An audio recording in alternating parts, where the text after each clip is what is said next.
José Gomes Ferreira, tantas e tantas vezes neste estúdio falámos dos puxões de orelhas que levávamos das agências financeiras. O que é que mudou? Mudou uma perspectiva. Nós vemos que, neste momento, a pouco e pouco, aqueles senhores que estão lá naqueles gabinetes de aço e vidro, até muito frios, que faziam até o jogo de alguns investidores muito complicados que nos prejudicavam, a pouco e pouco parecem estar a mudar a perspectiva. A última notícia bastante negativa foi há 2 meses, foi da Standard & Poor's, que reviu reviu a perspectiva de Portugal de estável para negativa. E foi há 2 meses. E, entretanto, a mesma Standard & Poor's, numa entrevista exclusiva à SIC, há cerca de uma semana, veio dizer, afinal, sim senhor, talvez consigam cumprir o déficit de 4% e há sinais positivos na economia, vão precisar de um programa cautelar, alguma ajuda para entrar em mercado, mas a perspectiva poderá estar a melhorar.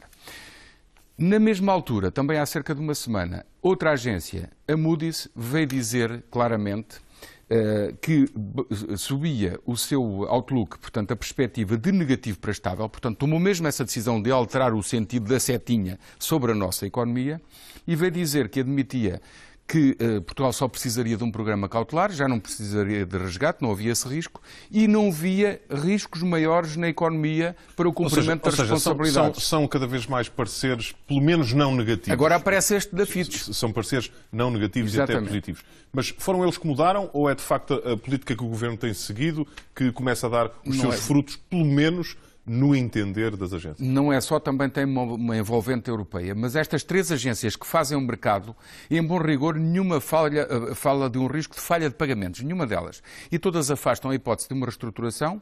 Uma diz claramente que a nossa dívida não é como a Grécia e todas reconhecem os esforços feitos ao nível orçamental e também económico.